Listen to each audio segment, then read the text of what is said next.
Welcome dear friends. उम्मीद करता हूं आप सभी खैरियत से होंगे। दोस्तों, आज इस वीडियो में हम मोस्ट इंपॉर्टेंट एमसीक्यू पढ़ेंगे ऑन एटमॉस्फेयर, जो कि वर्ल्ड ज्योग्राफी का बहुत ही इंपॉर्टेंट टॉपिक है। इस टॉपिक से अक्सर एग्जाम में बहुत सारे इंपॉर्टेंट एमसीक्यूज आते हैं। तो ये जितने भी आज एमसीक्यूज हैं, आपके आने वाले एग्जाम के लिए, जो भी आपका एग्जाम है, बहुत ज़्यादा इंपॉर्टेंट साबित हो सकते हैं। तो चलिए दोस्तों, स्टार्ट करते हैं आज का वीडियो।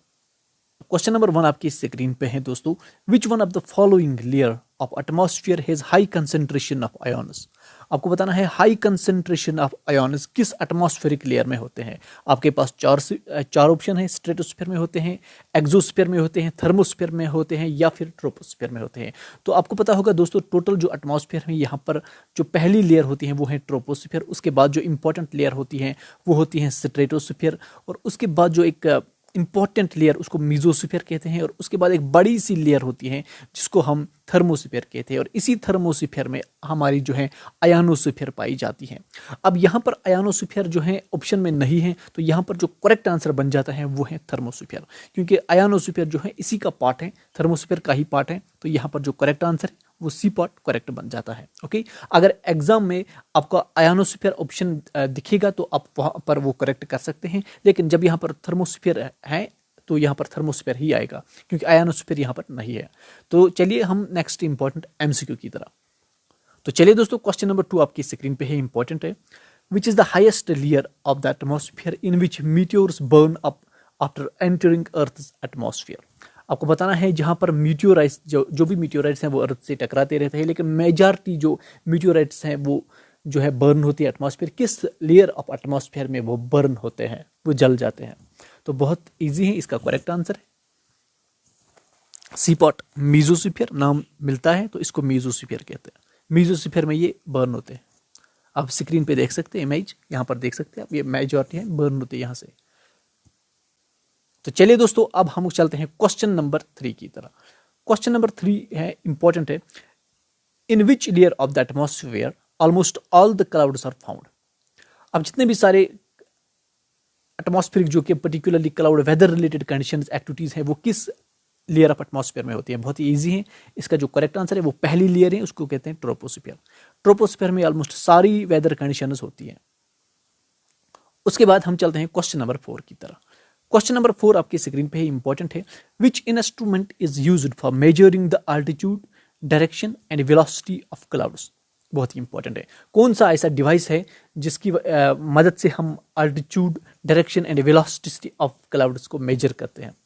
तो आपके पास 4 सेकंड है, इसका जो करेक्ट आंसर है वो बताने वाला हूं मैं। दोस्तों, इसका जो करेक्ट आंसर है वो है बी पॉट, यहां पर करेक्ट बन जाता है, याद रख लेना, इंपॉर्टेंट है। निफास्कोप यहां पर करेक्ट बन जाता है। तो हम चलते हैं क्वेश्चन नंबर 5 की तरह। क्वेश्चन नंबर 5 है, which one of the following type of cloud is characterised by continuous precipitation. बहुत ज्यादा इंपॉर्टेंट है। क्वेश्चन नंबर 5 का जो करेक्ट आंसर है वो है निम्बस स्ट्रेटस, यहां पर करेक्ट बन जाता है। सी पॉट यहां पर करेक्ट बन जाता है। तो हम चलते हैं क्वेश्चन नंबर 6 की तरह, जो कि इंपॉर्टेंट है दोस्तों। विच one of the following green house gas is in largest concentration in the atmosphere. अब आपको बताना है कि हमारे एटमॉस्फेयर में कौन सा सबसे भारी मात्रा में जो कि किस गैस की कंसेंट्रेशन है। बहुत ही इजी है, इसका जो करेक्ट आंसर है वो है कार्बन डाइऑक्साइड। कार्बन डाइऑक्साइड यहाँ पर करेक्ट आंसर बन जाता है।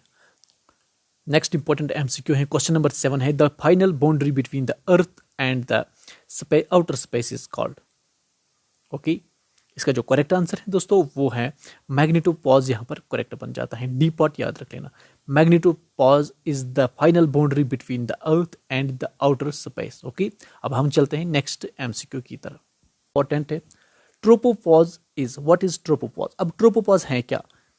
आपके पास 4 ऑप्शन है, तो डायरेक्ट हम आंसर ही बताएंगे। इसका जो करेक्ट आंसर है वो है ए पार्ट। ये एक रीजन है between troposphere and stratosphere. Okay, तो क्वेश्चन नंबर 9 की तरह चलते हैं, इंपॉर्टेंट है। The layer of the atmosphere which provides ideal condition for flying of jet aeroplanes. अब मोस्टली आपने देखा होगा जो भी एयरप्लेन्स वगैरह फ्लाई करते हैं, अब आपको बताना है किस एटमॉस्फेरिक लेयर में वो मेजॉरिटी फ्लाई करते हैं, मोस्टली फ्लाई करते हैं। इसका जो दोस्तों करेक्ट आंसर है वो है बी पॉट स्ट्रेटोस्फीयर, याद रख लेना, करेक्ट बन जाता है। स्ट्रेटोस्फीयर में ही एरोप्लेन्स वगैरह फ्लाई करते हैं। तो हम चलते हैं क्वेश्चन नंबर 10 की तरह, जो कि बहुत ही इंपॉर्टेंट है। Atmospheric humidity is measured by. Atmospheric humidity किस चीज से हम मेजर करते हैं? बहुत ही इंपॉर्टेंट है। क्या साइक्रोमीटर है, क्या एनोमीटर है, क्या लाइसीमीटर है, क्या हाइड्रोमीटर है? तो इसका जो दोस्तों करेक्ट आंसर है वो पहला ही हो जाता है। ए पार्ट यहाँ पर करेक्ट बन जाता है, साइक्रोमीटर यहाँ पर करेक्ट बन जाता है, और इसी को हम हाइग्रोमीटर कहते हैं। याद रखना, ग्रो है, हम हाइग्रोमीटर की बात करें, जीआरओ हाइग्रोमीटर इसी को कहते हैं। ऑलमोस्ट यहाँ पर जो साइक्रोमीटर है इसमें 2 हाइड्रोमीटर्स होते हैं, इसलिए इसको हम जो है दूसरा, ये थोड़ा सा डिवाइस दूसरा है, साइक्रोमीटर कहते हैं इसको। अगर वहाँ पर हाइग्रोमीटर होगा तो हाइग्रोमीटर भी करेक्ट है, लेकिन दोनों में से एक ही ऑप्शन होगा, या तो साइक्रोमीटर होगा या फिर हाइग्रोमीटर होगा। ओके, याद रख लेना, इंपॉर्टेंट है। तो हम चलते हैं क्वेश्चन नंबर 11 की तरफ, बहुत ही इंपॉर्टेंट है। क्वेश्चन नंबर 11 है, frontal rain is caused by. अब ये फ्रंटल रेन किस चीज से बन जाती है? बहुत ही इंपॉर्टेंट है। इसका जो करेक्ट आंसर है वो है सी पार्ट, करेक्ट बन जाता है। साइक्लोनिक एक्टिविटी से जो है फ्रंटल रेन बन जाती है। अब किस तरीके से बन जाती है, अगर आपने थोड़ा सा ज्योग्राफी पढ़ी होगी तो आपको ये समझ आया होगा। तो चलिए क्वेश्चन नंबर 12 आपकी स्क्रीन पे है, बहुत ही इंपॉर्टेंट है। A sudden fall in the barometric reading indicates. अगर बैरोमेट्रिक रीडिंग में सडन फॉल आ जाए, उसकी जो ये रीडिंग होती है, तो उसमें अगर सडन फॉल डाउन हो जाए तो उससे क्या हो जाएगा? उसका मतलब क्या है? उसका मतलब है तूफान आने वाला है, स्टॉर्म यहाँ पर करेक्ट बन जाता है। याद रख लेना, इंपॉर्टेंट है। ये सभी क्वेश्चंस आए हुए हैं और रिपीटेड आते रहते हैं क्वेश्चंस। क्वेश्चन नंबर 13 है आपकी स्क्रीन पे, cyclonic rainfall largely occurs in. बहुत ही इंपॉर्टेंट है। साइक्लोनिक रेनफॉल किस रीजन में सबसे ज्यादा आता है? क्या इजिप्ट में आता है, इंडिया में आता है, यूके में आता है, या फिर मैक्सिको में आता है? इसका करेक्ट आंसर इंडिया है। इंडिया में ही जो है साइक्लोन्स वगैरह आते हैं। उसके बाद हम क्वेश्चन नंबर 14 की तरफ चलते हैं, जो कि बहुत ही इंपॉर्टेंट है। The most important factor in thunderstorm development is. Thunderstorm development में कौन सा इंपॉर्टेंट फैक्टर है? इसका करेक्ट आंसर है एटमॉस्फेरिक इंस्टेबिलिटी। याद रख लेना, जब एटमॉस्फेयर इंस्टेबिलिटी हो तो उस वक्त थंडरस्टॉर्म डेवलप हो जाता है। क्वेश्चन नंबर 15 है आपके सामने, बहुत ही इंपॉर्टेंट है। Warm dry winds blowing the east slope of Rockies are known as. बहुत ही इंपॉर्टेंट है। अब ये रॉकीज हैं, ये रॉकीज माउंटेन रेंज कहाँ पर है? ये नॉर्दर्न अमेरिका में है। याद रख लेना, ये नॉर्दर्न अमेरिका में है, जहाँ पर आपको यूएसए और कनाडा का जो बॉर्डर है वहाँ पर आपको रॉकीज मिलेगा। जो पर्टिकुलर सारा नॉर्दर्न अमेरिका है वहाँ पर एक लॉन्ग रेंज है, उसको रॉकीज कहते हैं। ओके, तो वहाँ पर क्या है, कौन सी विंड ब्लो हो जाती है? इसका करेक्ट आंसर है चिनोक, यहाँ पर करेक्ट बन जाता है। डी पार्ट याद रख लेना, बहुत ही इंपॉर्टेंट है। क्वेश्चन नंबर 16 है आपकी स्क्रीन पे दोस्तों, a temperature inversion is most likely to occur under which of the following condition. अब आपको बताना है टेम्परेचर इन्वर्जन किन कंडीशनों में आ जाता है, किन कंडीशनों में टेम्परेचर इन्वर्जन होता है। अब आपको मैं पहले बताऊंगा टेम्परेचर इन्वर्जन जो है होता क्या है।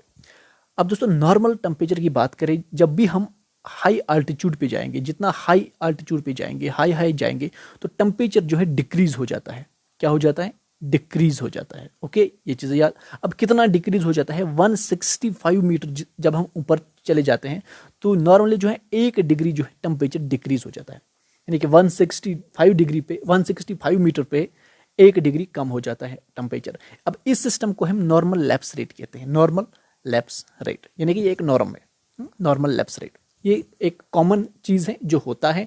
165 मीटर ऊपर जाएंगे तो आपका जो टेम्परेचर जो है 1 डिग्री कम हो जाता है। इस सिस्टम को हम नॉर्मल लैप्स रेट कहते हैं। ओके, तो अब क्या हो जाता है, जो टेम्परेचर इन्वर्जन है यहाँ पर उल्टा हो जाता है, इन्वर्स हो जाता है।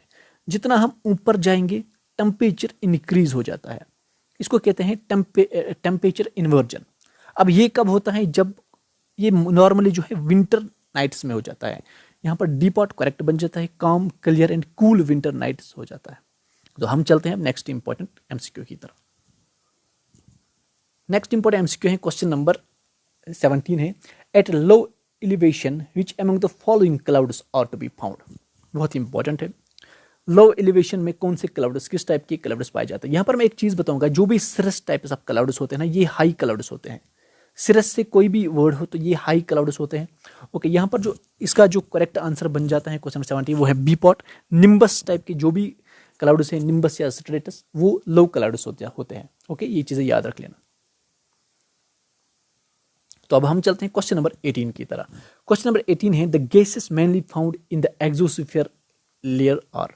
अब जो लास्ट लेयर है एक्सोस्फीयर, वहां पर कौन कौन सा गैस पाया जाता है? हमारे वहां पर बहुत कम गैसेस होते हैं, लेकिन अब आपको बताना है कौन से गैसेस होते हैं। इसका जो करेक्ट आंसर है वो है वहां पर थोड़ा सा हीलियम होता है और हाइड्रोजन होता है। हीलियम एंड हाइड्रोजन याद रख लेना। ओके, क्वेश्चन नंबर 19 आपकी स्क्रीन पे बहुत ही इंपॉर्टेंट है। The study of atmospheric process is known as. Atmospheric process को स्टडी को क्या कहते हैं? ओके, इसका जो करेक्ट है बहुत ही ईजी है, मीट्रोलॉजी यहां पर करेक्ट बन जाता है। उसके बाद हम चलते हैं क्वेश्चन नंबर 20 की तरह, जो कि बहुत ही इंपॉर्टेंट है। लोकल थंडर स्टॉर्म नूर वेस्टर और प्रोमिनेंट इन।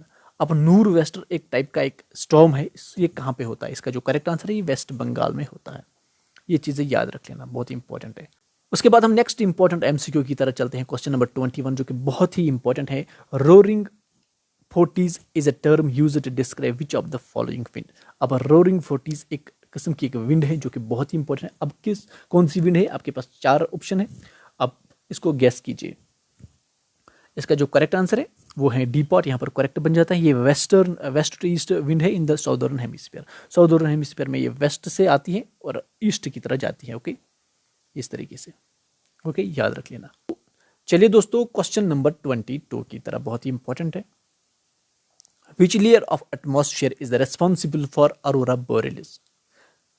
ओके दोस्तों, अरोरा बोरेलिस किस लेयर ऑफ एटमॉस्फेयर में मैक्सिममली हो जाती है? ओके, अब अरोरा बोरेलिस होती क्या है? ये कुछ भी नहीं होता है। जो अपर लेयर ऑफ एटमॉस्फेयर होती है वहां पर जो है सोलर विंड आती है, एक किस्म के इलेक्ट्रिकली चार्जड पार्टिकल्स हो जाते हैं, वहां पर वो आयोन से टकरा जाती है। ओके, तो फिर वहां पर एक किस्म की लाइट पाई जाती है जो कि बहुत ही खूबसूरत होती है, तो उसको हम अरोरा बोरेलिस कहते हैं। आप शॉर्ट में इस तरीके से याद रख सकते हैं। अब किस लेयर में ये हो जाता है, ये प्रोसेस किस लेयर में हो जाता है? इसका जो दोस्तों करेक्ट आंसर है वो है बी पॉट, यहाँ पर करेक्ट बन जाता है। थर्मोस्फीयर याद रख लेना, इंपॉर्टेंट है। तो चलिए दोस्तों, हम चलते हैं नेक्स्ट इंपॉर्टेंट एमसीक्यू की तरफ, बहुत ही इंपॉर्टेंट है। A local hot wind blowing in Sahara desert is known as. Sahara desert की एक इंपॉर्टेंट विंड है, बहुत ज़्यादा इंपॉर्टेंट है, तो आपको बतानिए उस विंड का नाम क्या है। इसका जो करेक्ट है वो है डी पार्ट, यहाँ पर करेक्ट बन जाता है। हर मटन याद रख लेना, बहुत ही इंपॉर्टेंट। नेक्स्ट इंपॉर्टेंट एमसीक्यू है the tropical cyclones in Australia और कॉल्ड। जो भी ट्रॉपिकल साइक्लोन्स ऑस्ट्रेलिया में आते हैं उनको क्या कहते हैं? मैं आपको बताऊंगा। जितने भी कंट्रीज़ हैं, जैसे यूएसए हैं, कनाडा है, जो भी इंपॉर्टेंट कंट्रीज़ हैं, वहाँ पर जितने भी साइक्लोन्स उनके अलग अलग नाम है, वो एक बार आप देख लेना, बहुत ज़्यादा इंपॉर्टेंट है। ओके, जैसे टॉर्नेडो एक इंपॉर्टेंट तूफान है, कहाँ पे आता है? अमेरिका में आता है। इसी तरीके से यहाँ पर आपको बताना है ऑस्ट्रेलिया के तूफान को क्या कहते हैं। उसका जो करेक्ट है वो है विली विलीज, यहाँ पर करेक्ट बच्चे ए पॉट याद रख लेना। इस तरह के ह्यूरिकेन्स बताना कहाँ पे आते हैं। ओके, टाइफोन्स कहाँ पे आता है? ये चाइना सी में आते हैं। ओके, चाइना सी में आ जाते हैं टाइफोन्स, ये चीज़ें याद रख लेना, इंपॉर्टेंट है। उसके बाद हम नेक्स्ट इंपॉर्टेंट एमसीक्यू है, क्वेश्चन नंबर 25 है, बहुत ज़्यादा इंपॉर्टेंट है। A large body of air having Fairlie uniform temperature and humidity is called. अब इसको क्या कहते हैं? बहुत ही इंपॉर्टेंट है। आपके पास 4 सेकंड है। इसका जो करेक्ट है आंसर है वो है सी पॉट एयर मास कहते हैं, an air mass. Next important MCQ की तरह चलते हैं। क्वेश्चन नंबर 26 है a cyclone is an area of. अब साइक्लोन होता क्या है? आपके पास 4 ऑप्शन है, तो आपको करेक्ट ऑप्शन कौन सा है वो बताना है। इसका जो करेक्ट आंसर है वो है ए पार्ट, यहाँ पर करेक्ट बन जाता है। ये एक लो प्रेशर बेल्ट होता है, लो प्रेशर हो जाता है, बीच में लो प्रेशर होता है, surrounded by high pressure. Okay, ये चीज याद रख लेना, इंपॉर्टेंट है। उसके बाद है क्वेश्चन नंबर 27 जो कि बहुत ही इंपॉर्टेंट है। विच layer of atmosphere is vital for telecommunication. तो दोस्तों आपको बताना है कौन सी ऐसी लेयर ऑफ एटमॉस्फेयर है जो टेलीकम्युनिकेशन के लिए बहुत ज़्यादा इंपॉर्टेंट है, यानी कि अगर वो लेयर नहीं होती तो हमारे अर्थ पे जो है टेलीकम्युनिकेशन पॉसिबल नहीं होती। तो इसका जो करेक्ट आंसर है क्वेश्चन नंबर 27 का है डीपॉट आयोनोस्फेयर, करेक्ट बन जाता है। यानी कि इसी की मदद से हम हमारे यहाँ पर जो है टेलीकम्युनिकेशन पॉसिबल होती है। क्वेश्चन नंबर 28 है, बहुत ही इंपॉर्टेंट है।